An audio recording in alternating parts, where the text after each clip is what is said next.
Albert Einstein once said, everybody's a genius. But if you judge a fish by its ability to climb a tree, it will live its whole life believing that it is stupid. Ladies and gentlemen of the jury, today on trial we have modern day schooling. Glad you could come. Not only does he make fish climb trees, but also makes them climb down and do a 10-mile run. Tell me, school, are you proud of the things you've done?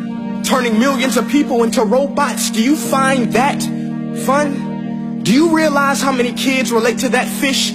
Swimming upstream in class, never finding their gifts, thinking they are stupid, believing they are useless? Well, the time has come, no more excuses. I call school to the stand and accuse him of killing creativity, individuality, and being intellectually abusive. He's an ancient institution that has outlived his usage. So, Your Honor, this concludes my opening statement, and if I may present the evidence of my case, I will prove it. Proceed. Exhibit A. Here's a modern day phone. Recognize it? Here's a phone from 150 years ago. Big difference, right? Stay with me. Here's a car from today, and here's a car from 150 years ago. Big difference, right? Well, get this. Here's a classroom of today, and here's a class we used 150 years ago. Now ain't that a shame? In literally more than a century, nothing has changed. Yet you claim to prepare students for the future? But with evidence like that, I must ask, do you prepare students for the future or the past? I did a background check on you and let the record show that you were made to train people to work in factories, which explains why you put students in straight rows, nice and neat, tell them sit still, raise your hand if you want to speak, give them a short break to eat, and for 8 hours a day tell them what to think. Oh, and make them compete to get an A. A letter which determines product quality, hence grade A of meat.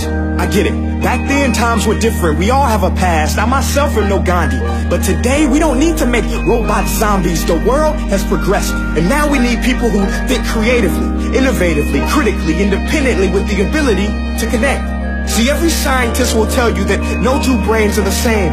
And every parent with 2 or more children will confirm that claim. So please explain why you treat students like cookie cutter frames or snapback hats, giving them this one-size-fits-all crap. Watch your language. Sorry, Your Honor, but if a doctor prescribed the exact same medicine to all of his patients, the results will be tragic. So many people will get sick, yet when it comes to school, this is exactly what happens, this educational malpractice, where one teacher stands in front of 20 kids, each one having different strengths, different needs, different gifts, different dreams, and you teach the same thing the same way? That's horrific. Ladies and gentlemen, the defendant should not be acquitted. This may be one of the worst criminal offenses ever to be committed. And let's mention the way you treat your employees. Objection. Overruled. I want to hear this. It's a shame. I mean, teachers have the most important job on the planet, yet they're underpaid? No wonder so many students are short-changed. Let's be honest. Teachers should earn just as much as doctors, because a doctor can do heart surgery and save the life of a kid.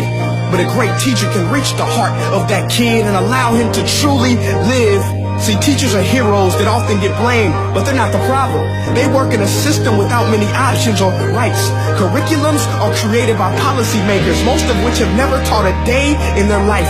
Just obsessed with standardized tests. They think bubbling in a multiple choice question will determine success.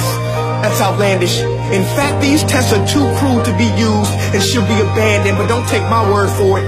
Take Frederick J. Kelly, the man who invented standardized testing, who said, and I quote, "These tests are too cruel to be used and should be abandoned." Ladies and gentlemen of the jury, if we continue down this road, the results will be lethal. I don't have much faith in school, but I do have faith in people. And if we can customize healthcare, cars, and Facebook pages, then it is our duty to do the same for education, to upgrade it, change it, do away with school spirit, because that's useless. Unless we're working to bring the spirit out of each and every student, that should be our task.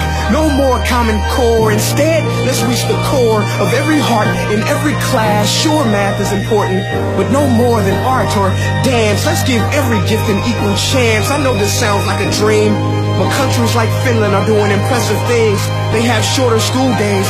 Teachers make a decent wage. Homework is non-existent, and they focus on collaboration instead of competition. But here's the kicker, boys and girls. Their educational system outperforms every other country in the world. Other places like Singapore are succeeding rapidly. Schools like Montessori, programs like Khan Academy. There is no single solution, but let's get moving. Because while students may be 20% of our population, they are 100% of our future. So let's attend to their dreams, and there's no telling what we can achieve.